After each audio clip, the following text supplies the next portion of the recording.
I learned from Alan was how to dream well. You know, before I met Alan, I dreamed like most other people, and most people dream in a very shoddy fashion, very lazy dreaming. Good dreaming is hard work. It takes energy and talent and experience, but mostly work. And one way to understand dreams is to think of them as existing between two extremes, fantasy and planning. Fantasy is the free indulgence of human desire, unconstrained by the crass limitations of reality. Whereas planning exists entirely in the world of reality. When we plan, we have a narrow objective that we've already boiled our desires down to a specific objective, and then we create a sequence of steps that will achieve that objective, and it all lives and breathes the air of reality in it. Dreaming exists in the netherworld between easy fantasy and plodding planning. Dreaming is an odd mixture, an integration of fantasy and planning. To dream well, we must weave together the warp of fantasy with the woof of reality to create a fabric that is strong. That fabric, if we do it well, is a good dream. A fantasy, spreads its wings and soars off into the cosmos, where a plan plods along earthbound. But a dream takes a running leap and jumps up as high as it can to catch a handhold by which it can hoist itself up. And that's hard, because there are lots of people who can fantasize, and there are lots of people who can dot I's and cross T's. But people who can do both well at the same time, people who can keep their eyes on the stars even as they walk without tripping across broken ground, such people are very rare, and it takes work. Another way of viewing dreaming is to think in terms of alternate realities. There is, of course, reality, the real reality. But when we fantasize, we create an imaginary, a desired universe. But we don't care about whether the universe works, whether it's possible. Only when we dream do we create a universe that is actually possible. A dream universe is a desirable universe that is possible.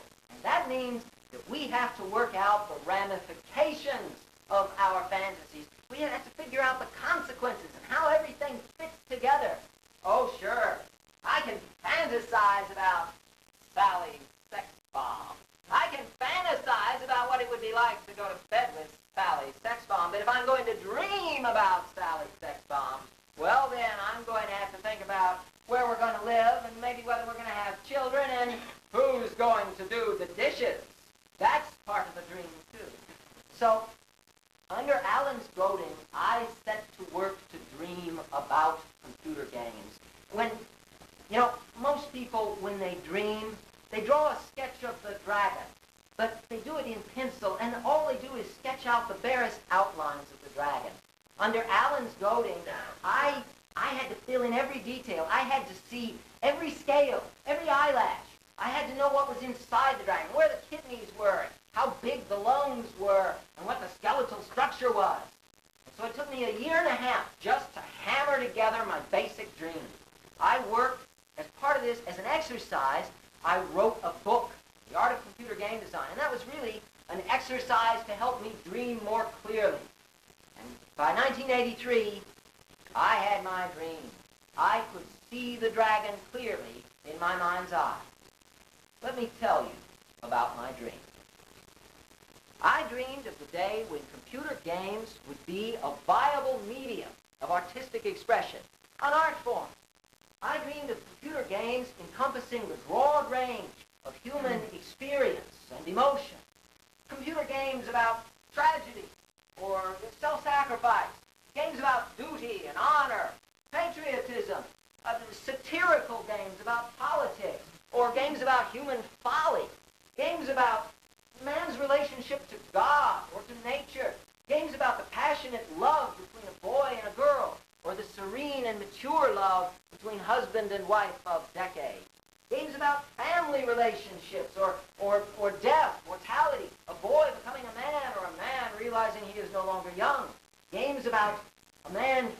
truth at high noon on a dusty Main Street, or a boy and his dog, or a prostitute with a heart of gold. All of these things and more were part of this dream. But by themselves, they amounted to nothing, because all of these things have already been done by other art forms. There's no advantage, no purchase, nothing superior about this dream. It's just an old rehash. All we are doing with the computer, if all we do is just reinvent the wheel with poorer grade materials, well, we don't have a dream worth pursuing.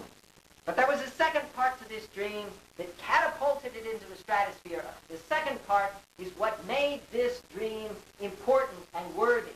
That is interactivity. Let me explain to you why interactivity is so overwhelmingly important.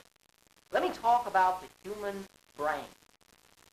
You know, our minds are not passive receptacles. They are active agents.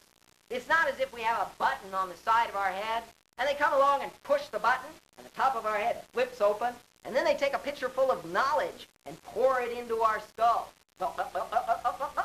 And then they close the top of our head and shake well and say, "Congratulations, you're educated now." It doesn't work that way. How does a little boy learn about butterflies? Does he read a big, thick book about butterflies? No. He catches one and tears its wings off. Ah, Doc, what's the green stuff coming out of his body? I wonder what it tastes like. That's how they learn. And this isn't some gross characteristic of little boys only. The only difference between us and them is we've learned to hide that. This is fundamental to our nature. It's wired into our brains. And if you really want to understand that concept, sometime you ought to watch a couple of kittens at play. Here are these two kittens here. Well, what do? Well, one of them sees a little bug, and so he decides to follow that bug all through the house, okay? The second kitten, well, he sees the first kitten, and he gets an idea. What does he do? Well, he gets down low. He folds his ears down flat so it'll be harder to see. And then he creeps forward stealthily until he gets close enough, and then he gets ready, and then he pounces on the kitten, ha-ha! And he kicks, and he claws, and he bites. And the two kittens roll around on the floor, and we all laugh. We say, kittens are having fun. Kittens do nothing but play all day long. Kittens don't have a care in the world. And we would be wrong. Because, see, those kittens are not goofing off. They're engaged in some very serious business. To understand the nature of this business, you need merely ask yourself the question, what is the job description of an adult cat? Well, here's the adult cat standing in the house, just keeping an eye on things, when all of a sudden, he sees a mouse. And what does he do?